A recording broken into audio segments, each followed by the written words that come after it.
I'm Marion Blake, and I stood at the edge of my son's ballroom while the band held its breath. Lucas turned, red with pride and champagne, and told me to leave because Ava didn't want drama. I walked out without a word, holding my spine like a railing. Outside, the air smelled like rain and cold metal. I drove home in silence, the kind that makes every traffic light feel like a verdict. My chest burned, but my hands were steady on the wheel. Grief can wobble your heart and sharpen your aim at the same time. By the time I reached my porch, I already knew what I would do. At sunrise, Lucas called with a sweet voice he saves for favors. He wanted the keys to the Cape Cod house for their honeymoon, said Italy could wait and peace would be closer. I told him, of course, darling, and set the ring of keys on a linen napkin. When he arrived, Ava didn't meet my eyes. Hunger never looks a mother in the face. After they left, I opened my staging laptop and brought up the smart home hub.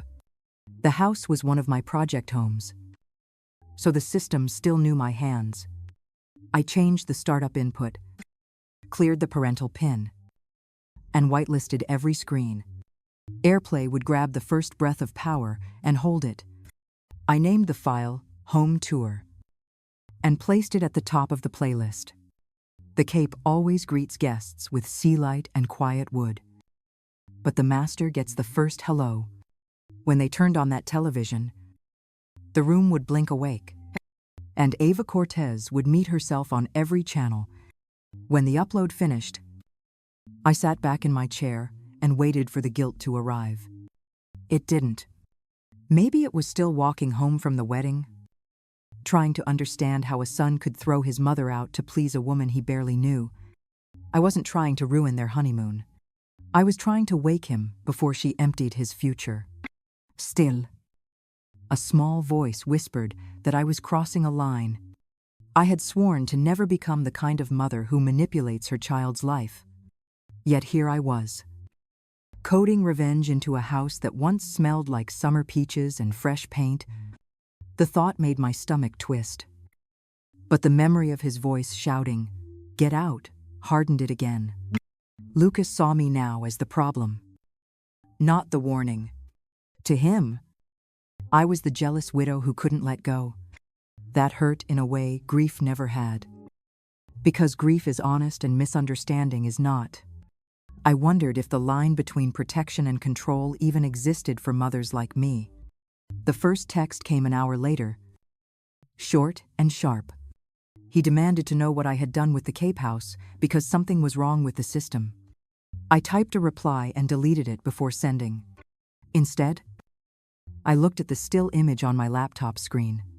Ava's smile frozen mid-lie and whispered to no one. Let the truth speak for itself.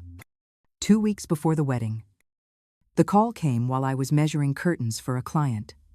The man introduced himself as Lieutenant Daniel Rourke from the Financial Crimes Division. He said a name I didn't recognize at first, Sabrina Miles, and asked if I knew anyone by that name. When I told him no, he paused, then said, "She goes by Ava Cortez now."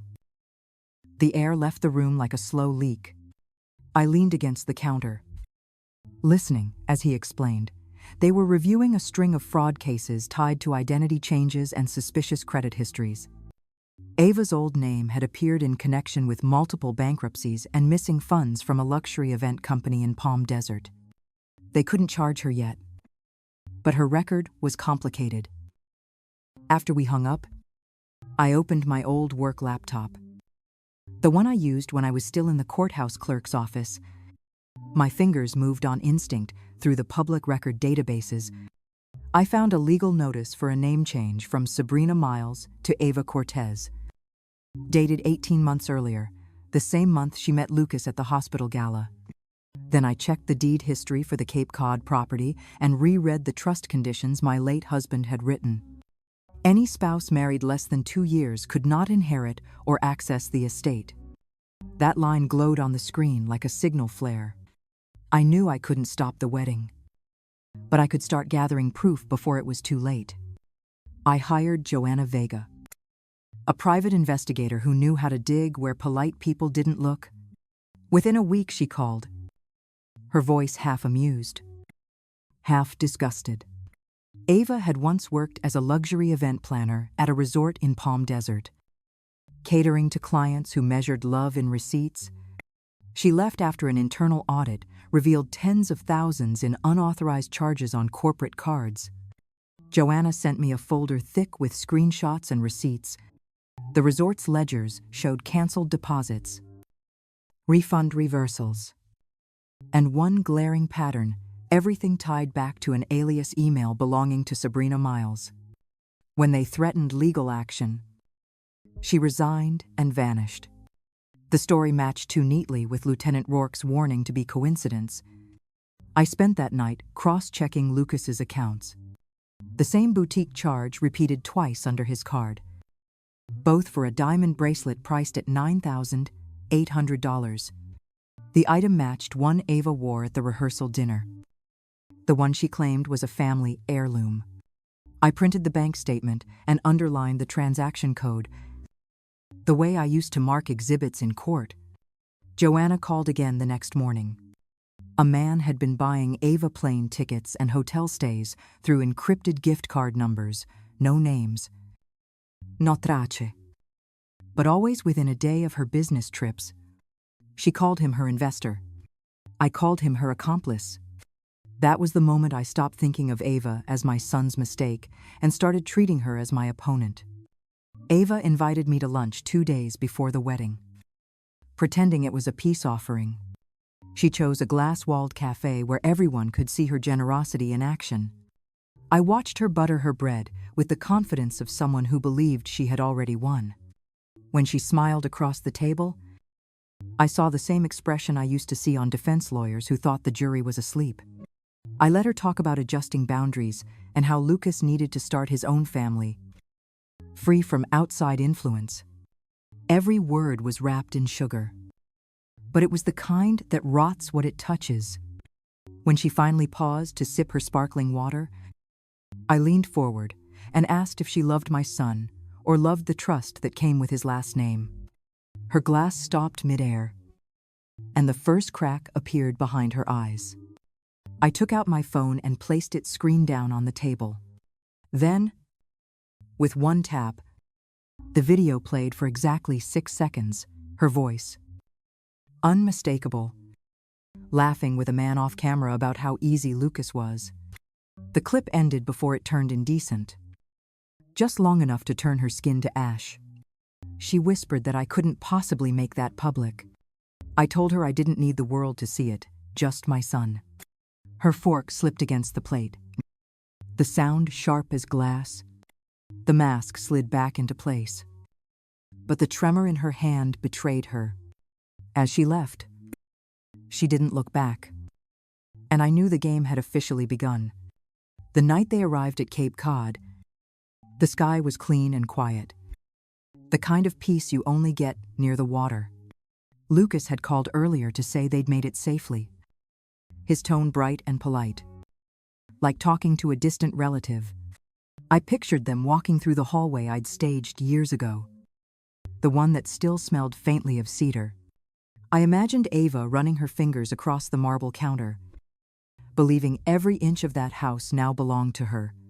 She didn't know the system still answered to me. The house's hub had been one of my favorite staging models, connected through a closed network I used for showings. Before handing over the keys, I had reset it, changed the parental pin, and set the television's power-up mode to autoplay default input. When any screen turned on, it would open a folder labeled Home Tour. The first file wasn't a tour, it was Ava's own recorded smile. That night, I stayed up late watching the system log from my laptop.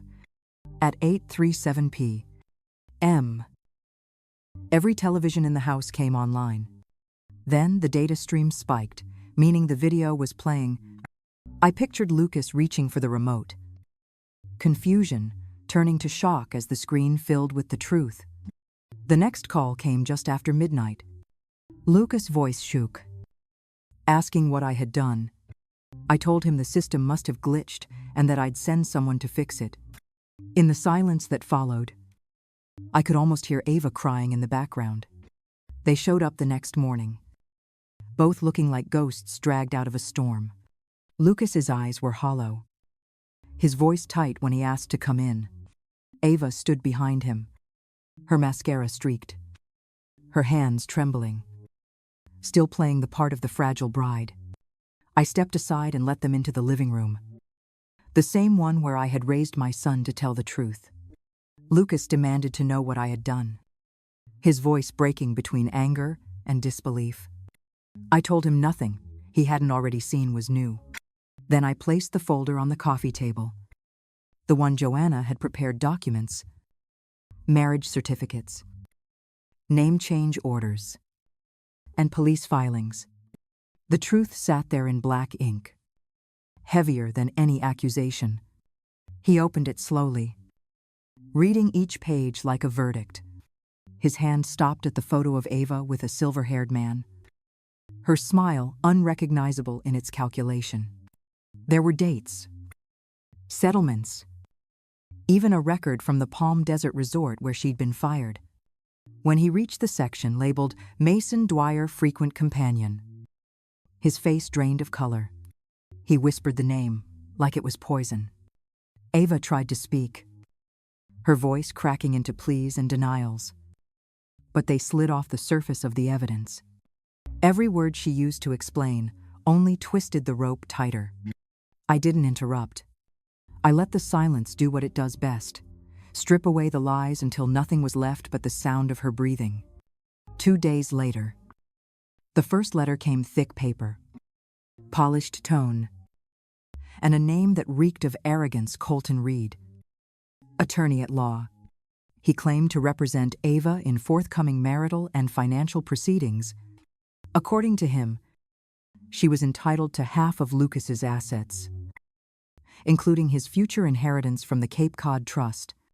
He threatened to file for spousal damages if I continued to interfere. I called his bluff with the calm that only age and grief can teach. I told him the trust had a spendthrift clause, airtight and unbreakable, written long before Ava ever learned my son's middle name. Any spouse married under 24 months had no claim to the estate. Not a brick, not a seashell. His confident voice faltered, and I could almost hear him flipping through his notes. Realizing his client had never mentioned that part, he warned me that Ava could sue for invasion of privacy because of the so-called video incident. I reminded him that the house was under my name and equipped with a standard smart home system, installed for security demonstrations. Nothing illegal. Nothing recorded without consent, just a little automation error. Easily explained. Reed ended the call abruptly, but I knew that kind of silence meant he was already revising his strategy. That night, I poured myself a drink and stared at the fire. Legal threats didn't scare me. Predators always think the law protects them until they meet someone who speaks its language fluently and isn't afraid to use it. Joanna called one evening with a tone I hadn't heard before, half triumph, half dread. She had found exterior footage from a neighbor's security camera in California, the same neighborhood where Ava's second husband, David Park, had died in that accidental fall. The timestamp showed Ava leaving his house at 1147 p.m., returning at 1:23 a.m., and staying 4 minutes. David's coroner report listed his time of death between midnight and 2. It wasn't proof of murder, but it was proof of presence, enough to reopen old suspicions, enough to ruin the clean slate Ava was trying to sell. Joanna sent me the file, and I watched it twice. The faint image of Ava's figure slipping in and out of frame, even pixelated. Guilt has a certain shape. You can always tell when someone is running from it. I asked Joanna to prepare a duplicate for Lieutenant Rourke, sealed and time-stamped. Then I called Ava. My voice was calm when I told her what we had and what it meant. Either she signed a confession, admitting she'd entered marriage under false pretenses for financial gain, or the footage would go straight to the authorities. For a long time, there was only breathing on the other end of the line. Then she said I was blackmailing her. I told her I preferred the word negotiation. She finally whispered that I was a monster. Maybe so, I said, but I'm a monster who knows exactly what you did that night. Ava signed the confession 2 days later, her hand shaking so hard the ink bled through the paper. Joanna notarized it. And by the end of the week, Lieutenant Rourke had a copy of the footage along with a full background summary. The news spread fast in the circles that once protected her. People who had turned blind eyes were suddenly deleting contacts and shredding files. For someone who thrived on illusion, exposure was a death sentence. Colton Reed, her lawyer, tried to salvage what he could. He called to demand the originals of the documents, but his tone had changed. Less thunder, more pleading. By the following month, the Bar Association had opened a disciplinary review into his handling of client ethics. That chain of protection she'd built around herself snapped one link at a time. Lucas stayed at my house for a while, pale and silent, the edges of him dulled by what he'd learned.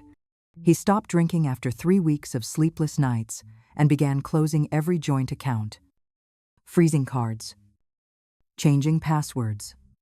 Watching him take back control hurt more than I expected, because freedom always costs a piece of innocence.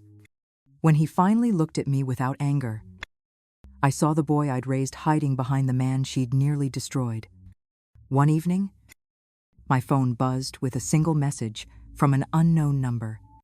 It said only, "We're not finished. M blank." I stared at it for a long time, then powered the phone off and let the dark stay quiet. Lucas met Grace Monroe 3 months after Ava disappeared from Connecticut. She was a pediatric nurse from Boston, a woman who laughed with her whole face and asked questions before she made assumptions. They met during his night shift when she dropped off cookies for the trauma unit. She reminded me of Light after a long blackout, unassuming, steady, and real. He told me about her over coffee one morning, careful not to sound too hopeful. I listened, studying the small signs that he was healing. The steadier voice, the way he no longer glanced at his phone every few minutes. Still, old habits die hard. So I asked Joanna to check public records, social media footprints, nursing license. Everything came back clean. Her biggest sin was an unpaid parking ticket from 3 years ago. When Grace came for dinner, she brought a pie she'd baked herself and apologized that the crust wasn't perfect. That humility hit me harder than I expected. I watched her talk to Lucas, her hand resting on his arm like she wasn't holding on for status or security, but for comfort. There were no polished masks, no invisible scripts, just a woman and a man trying again. A few weeks later, Joanna called to say that Mason Dwyer, Ava's silent partner, had been arrested in Florida for fraud. Ava's name was listed in the witness section, not as an accomplice, not as a victim, just as someone left behind.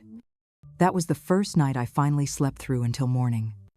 Ava left the state quietly, her confession tucked inside a file at the district attorney's office. The document stripped her of every claim, no alimony, no settlement, no access to Lucas's accounts. Mason Dwyer's arrest dragged her name through every local headline, forcing her to vanish into another borrowed identity. Colton Reed lost his license for professional misconduct, a footnote in a story that no longer needed him.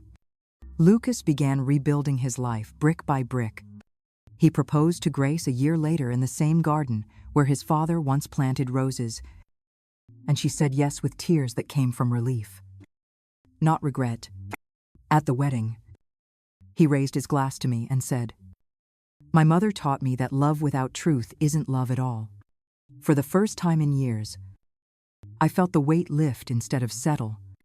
I spent the following months closing loose ends, transferring the Cape House into a charitable trust, donating Ava's gifts to shelters, deleting files I no longer needed. Justice doesn't always come with applause. Sometimes it just leaves the room cleaner than it found it. When I looked at my reflection, I saw someone I'd once feared becoming and realized I respected her now. One morning, a text arrived from an unknown number, heard about the wedding. Congrats. And X. I deleted it without reading twice. Some stories don't deserve sequels. Revenge had done its job. Everyone got what they earned. And no one escaped. Thank you for staying with me through this story. If it struck a chord or reminded you of your own battles, share your thoughts below. Your voice matters here. Don't forget to subscribe for more true-to-life stories of justice, strength, and redemption. Until next time, take care of your peace.